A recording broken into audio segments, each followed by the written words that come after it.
Welcome back, viewers, and welcome back, Chef Kevin. Great to see you. Great to see you, Chef David, and it's great to be back in the AI kitchen. Yeah, I'm excited about this recipe. This is, first of all, we have a great pun. It is the seafood. I'm putting up so everyone can see spelled that way because, well, you'll see why I'm calling it that. But it's about AI being able to see what you're doing. And the example. Let's go to our. Dun, dun, dun, dun, dun. This is the back end of my website. My website is 10 years old. I'm not going to get into the whole thing, but basically I use Gemini to completely redo my website. And this is just the plugin section.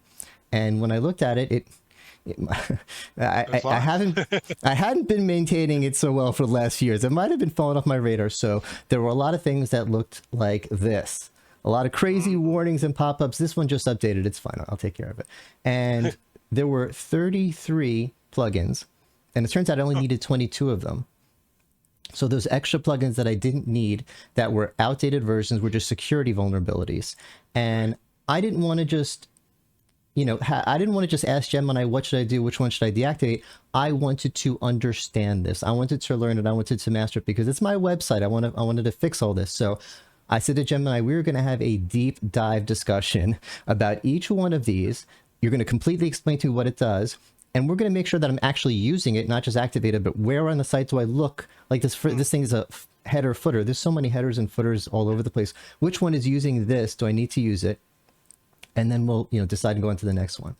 And so we went through all 33. And at first what I was doing was I'm saying, Gemini typing, the first one is called add func header and footer code. It is version 2.3, or maybe I was doing a little bit of cutting and pasting, and it was taking time. And one point, I wanted to get a big error message like this. I'm like, you need to see all this. And I just put in a screenshot.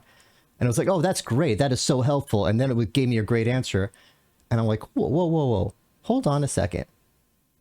Is it easier for you? And by the way, that's the wrong question because it doesn't have feelings. It doesn't matter if it's easier for it. The question is, do I get a better result?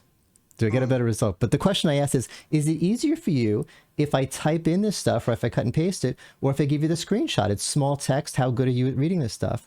And it said, it shocked me. I thought it was going to say type it. So I get it right. Yeah. It said, it is much easier if you give me the screenshots. That way I could see it. I could see it in context. And you're not going to make a typo.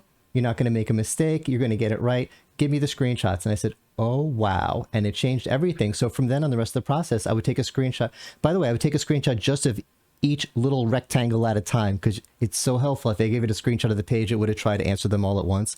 And I wanted to dig in with each one.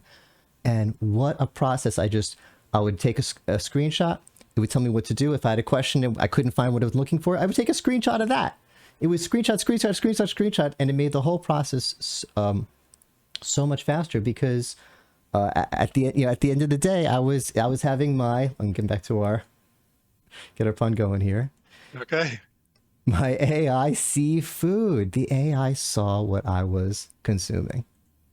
Yeah, that's a great tip, Chef David, because quite frankly, I probably would have cut and paste, right? And sometimes I would have retyped it because occasionally, depending on the pop-up, you can't always select the text, and it's a good reminder that almost all of the AI assistants now are happy, and maybe, as you say, they're even happier if you give them an image because they see that in context. So that's a great recipe to remember that AI can see food.